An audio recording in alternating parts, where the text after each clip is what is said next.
This episode of MSP Zone brought to you by Stellar Cyber. Join a thriving community of MSSPs. Stellar Cyber, the leading security operations platform for MSSPs and the innovator of OpenXDR, powering 17 and counting of the top 250 MSSPs. At Stellar Cyber, we help you increase revenue and margin, improve performance and productivity with our multi-tier, multi-tenant OpenXDR platform. Learn more at www.stellarcyber.ai. You're entering the MSP Zone, a podcast for the managed services community, covering news, analysis, and interviews from around the globe. Elevate your MSP game by staying in the MSP Zone. And now, your host, Charles Weaver. Welcome. Hope you are having a great day wherever you may be in the wide world of managed services. MSP legislation updates. Yeah, I know. Some of you are thinking, "Oh my God, are we gonna talk about laws and legislation and public policy?" Yeah, but we're gonna make it fun. We're gonna make it interesting, and we're gonna give you analysis that you will not get anywhere else except here. And so let's just jump right in. A lot of you, right, to bring those of you who are not in the know, if you've been living under a rock or been off planet for the last several years, to bring you up to speed, there's been a fairly, growing movement of different legislative groups passing laws that either directly or indirectly name or impact managed service providers, MSPs. And we've been talking a lot about that here because we think that it's important. This is what we do at the MSP Alliance for 22 years. We help guide and provide best practices to the MSP market. And part of what we do is also we work with the external community, people who write laws, people who make public policy, and we try to educate them on what the heck is it that we as MSPs do, because it's very important work and a lot of people don't understand it, partly because it's technical, partly because it's just something that has gone unnoticed for such a long time. Well, there are two articles. They'll both be in the show notes, so definitely encourage you to read both of them. Actually, one is an article, one's a link to a website belonging to the state of Pennsylvania. There's going to be a separate analysis that we are doing. We're just putting the finishing touches on of that Pennsylvania bill. It's not a law yet. I don't believe. I'm pretty sure it's not a law yet. It's passed the state, Pennsylvania State Senate, but it has not been signed into law. I suppose there's a possibility that it may not proceed because of some things that I'll get to, but that's you should read the text of it. We'll put the text of the or link to the text of the bill that I think all MSPs should read, especially if you are residing in the state of or the Commonwealth of Pennsylvania, or you are an MSP that does business in the state. This would be something that you may want to pay attention to. So let's dive right in and get cracking. We've talked about, general privacy, data security. I'll limit it to data privacy laws like GDPR, California Consumer Protection Act, and things of the like, which are very similar, focused around not MSPs per se, but around data protection, data privacy. That's the main thrust of those types of laws. And yes, they do impact MSPs greatly in some cases, depending on a variety of factors. But that's a group or a classification of laws that currently exist, and we're seeing movement on those types of laws elsewhere. And then there are other sets of laws that I'll call more security. Now, certainly they aim to protect data, but their chief goal is either cybersecurity and or ransomware specific laws. to curb the plague of cybersecurity attacks and specifically the proliferation of ransomware code and ransomware deployment and the resulting harm that creates. No explanation should be needed there. Just do a quick Google search and you'll figure that out for yourself. So, two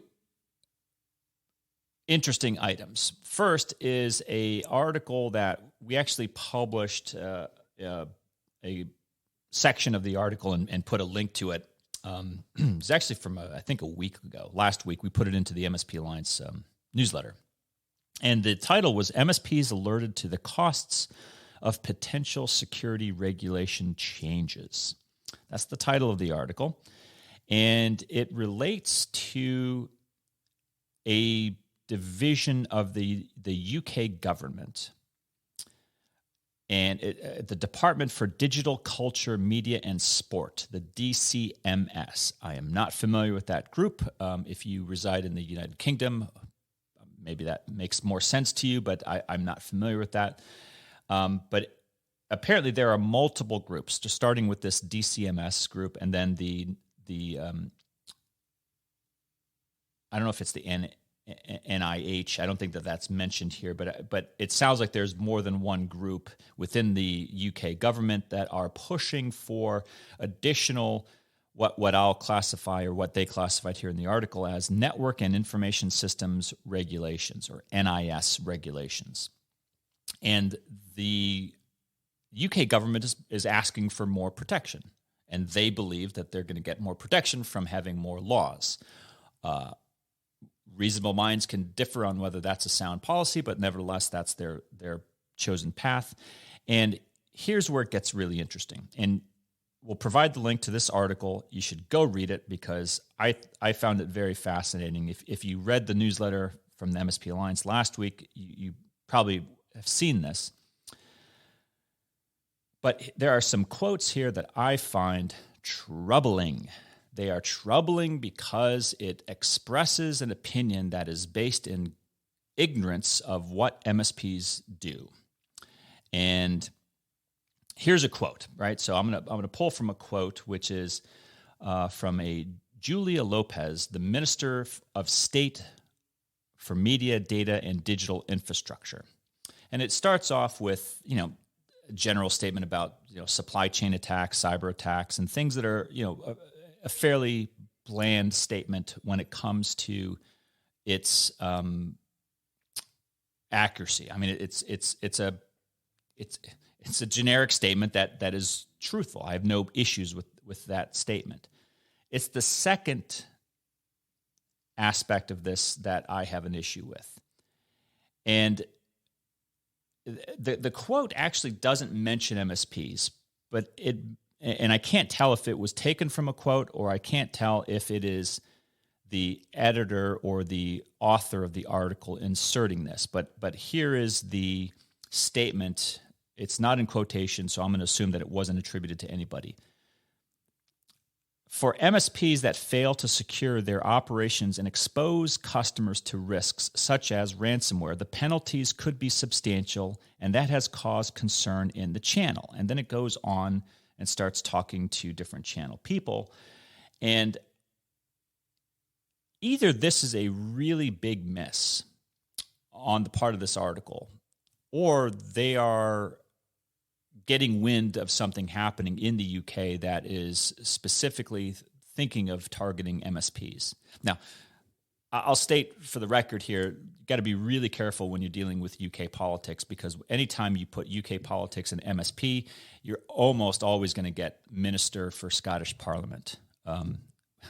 It sounds strange, but MSP in the UK, if you don't work in the IT channel, has a very different meaning, and it's not anything to do with managed services. So keep that in mind. But the author here is correlating this push for national cybersecurity legislation at the UK level with, I would say, a pretty overt accusation. I don't know if It's not an accusation. I don't know what is it. It's their observation or opinion that MSPs are failing to secure their internal operations, and they are consequently putting their customers at risk. Now, where have we heard this before? We hear this a lot. And, it's troubling because it really represents a misunderstanding of the MSP market. It really does. And some of you may be saying, well, Charles, are you saying that no MSP has ever been attacked? No, I'm not saying that. Well, Charles, are you saying that no MSP has ever been attacked and compromised and breached? No, I'm not saying that. Are you saying that no MSP has ever been attacked, breached, and consequently their customers have been harmed because of that? No, I'm not saying that at all either. MSPs are entities like any other entity. They're made up of humans, and humans are fallible. They're not perfect. It has never been our contention that they are perfect. But it is quite the opposite to say that MSPs are more than likely to get hacked than any other organization, which is an inference that is, in my opinion, reading this article, very dripping with that inference. It's very much there in that statement.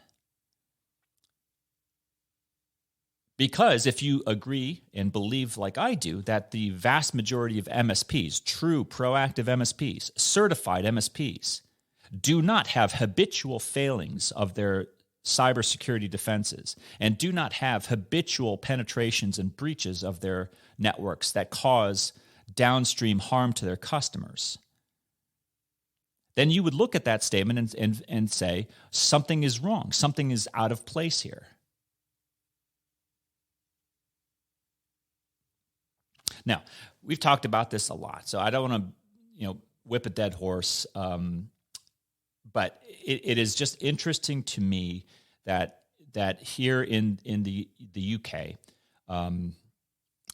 you have an example, just like in Western Europe with GDPR, in the United States with different state laws. We'll get to one of those momentarily. You've got this notion that somehow MSPs are the ones that ought to be reprimanded and brought to bear for all of these cyber attacks. And I got to be honest, I'm getting a little sick of it. I really am. I wish it would stop. Because it's not only is it wrong, but it perpetuates a very incorrect, false narrative about the MSP market that I know, and I've studied for more than 20 years. It just doesn't match up to what my experience has been. And there are other explanations for why these beliefs linger and why they exist today. We'll talk about those in future episodes. But nevertheless, be aware of this article. Go read it. Tell me what you think. Maybe you come up with a completely different takeaway than I did. That's fine. I would love to hear your opinions, though, because in that one sentence, it seems to really indicate that MSPs are really just the ones that are dropping the balls. They're the ones that are letting the guard down. They're the ones that are letting all these attacks in that are so easily defended. I don't think that that's accurate at all to the MSP community I know. So, brings us to the second article element of the day, which is the state of Pennsylvania. The great Commonwealth of Pennsylvania recently has passed out of their state senate a piece of legislation that is directly mentioning managed service providers. Now, for those of you who have been listening to the program for a while, reading MSP Alliance for a while, you've probably seen our analysis on, let's say, the Louisiana law that was passed and signed into law. So it's now in effect, it came into effect. It was passed in 2020, and then it went into effect in 2021 in March. And that was the first piece of legislation in the United States. It may be the first piece of legislation anywhere in the world that actually named managed service providers by name. And the Commonwealth of Pennsylvania is doing kind of a similar thing here. And I would say that this Senate bill is very similar in some ways to the Louisiana law. And if you are unfamiliar with that, I don't want to take up too much time. We'll post a link in the article or in the show notes to that. We have both online, written content you can read, and then we also have previous episodes where we've done some much deeper analysis into the Louisiana law. Essentially, what the Commonwealth of Pennsylvania has done here is they have passed a law that is creating it's not a data breach rule because they already have that. What they're doing is going a step further and stating that any MSPs who, and I'll just read from the text of the bill, a managed service provider of information technology in the service of a Commonwealth agency. So in Louisiana, they use a state agency.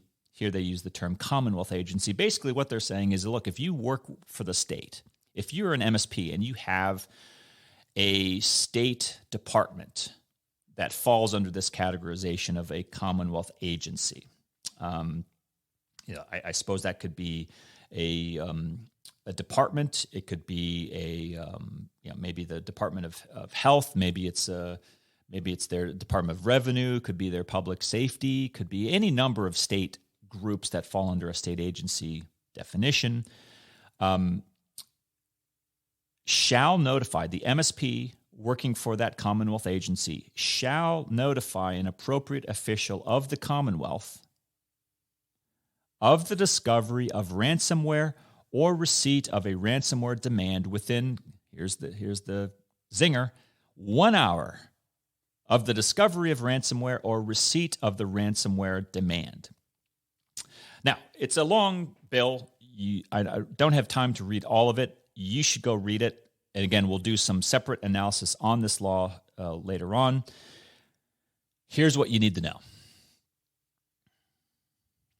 These laws are coming out, and this is, again, not a law. It's a bill. And if I'm reading this correctly, the bill had a very narrow margin of passage. I think it was something, I don't have it here, but it was not unanimous. The bill that became law in Louisiana was unanimous, if I'm not mistaken. Or if it wasn't unanimous, it was almost closely unanimous.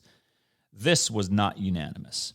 So there was significant pushback and I can't find it, so I apologize that I'll have to put that into our separate analysis episode.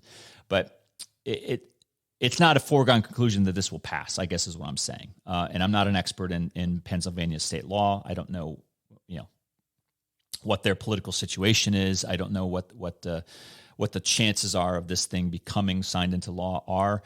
But you should be aware of it because, again, as we've talked about in previous episodes, they're not the only state in the U.S. who is moving along this path. And do I have a problem with this law? No, I don't.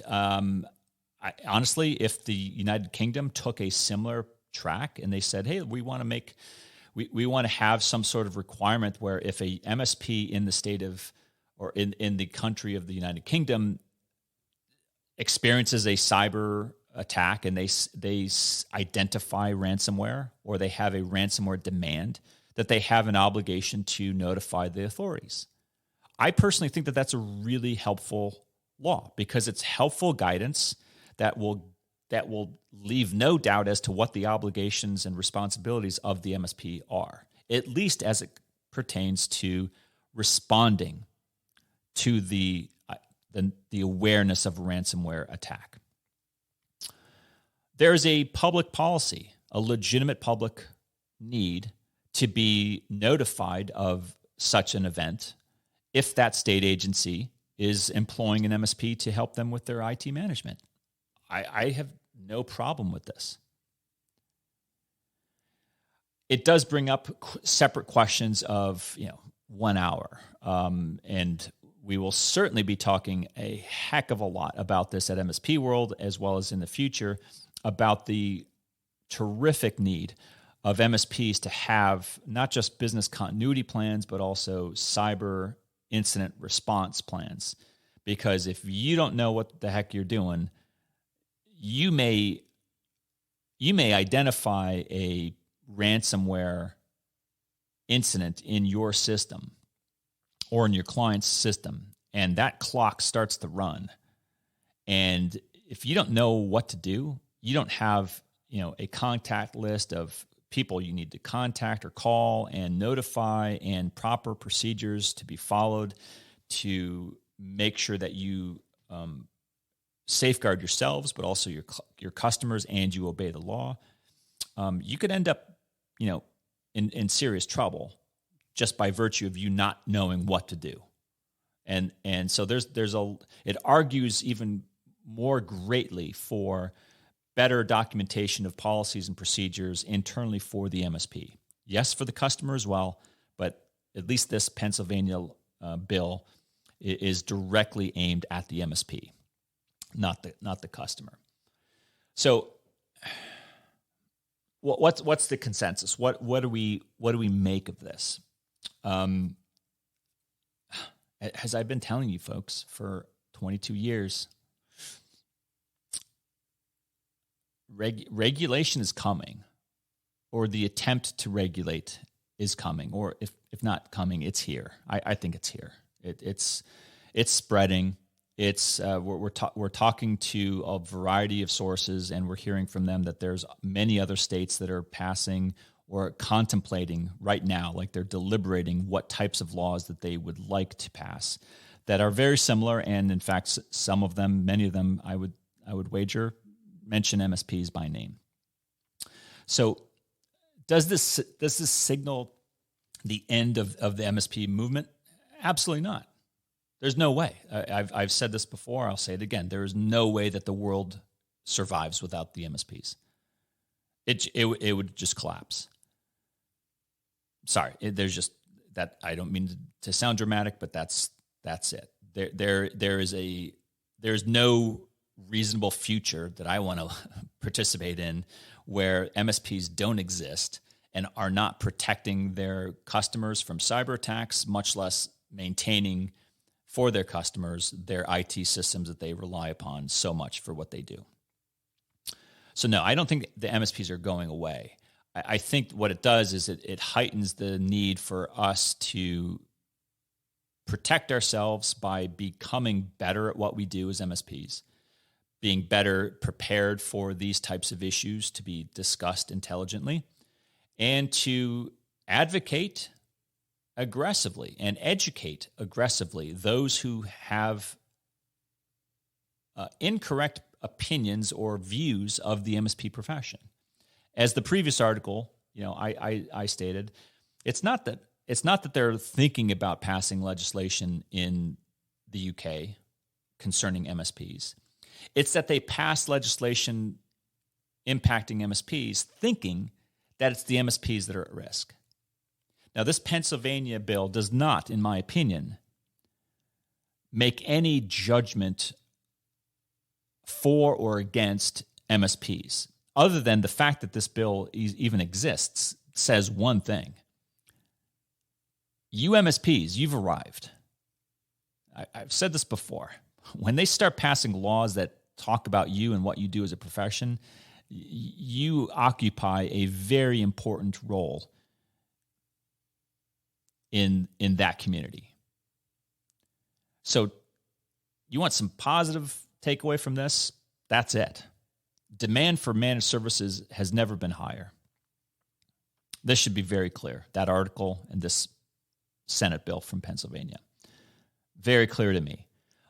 Is it perfect? No. I mean, and we'll probably have some things to say to the state of Pennsylvania if they'll hear them. as well as any state that wants to talk about the MSP market and get a better understanding of what it is that you guys do. I think that this is good guidance, though. I think that it doesn't put too onerous a demand on the MSP. And in fact, as we will discuss in future episodes, it greatly enhances your ability as an MSP to leverage this law or this bill to enact change amongst your managed services customers to get them to better protect themselves and allow you as their MSP to protect themselves better, which I think has always been our chief goal and one of our chief obstacles as a profession. Anyway, a lot to unpack there. I'm gonna wrap it up there, and I do encourage you to read these links. The article is a good one. Read the text of the Senate bill from Pennsylvania. Let me know what you think. If you have some different perspectives, I am always open to hearing those. I love to hear from you guys, and that's how I form a lot of my opinions, is talking to all of you MSPs out there and hearing your thoughts on these types of current events. Until next time, that's it. Thanks for listening. If you enjoyed today's episode, please give us a like. Make sure you are subscribed to the podcast so you will get notified when future episodes are released. We will see you next time in the MSP Zone.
It's the sad truth, right? I mean, Yeah. if you think about the cost of a breach at your customer and a lot of small businesses, I forget what the percentage is, but I think it's like 60 or 80% of small businesses that have a major breach go out of business within a year. That's ridiculous, and we got to do something to stop it. That's unfortunately all the time today. Brian, we're going to have you come back, and that's going to be probably in the next couple weeks. But we're going to talk about some of the training, some of the other things that we kind of tipped our hand to, and maybe see even some actual Stellar Cyber dashboards and technology at work. Sound good? Yeah, appreciate it. Awesome. Thank you, Brian, for joining us again. This is Charles Weaver with MSP Zone, and we will talk to you all next time.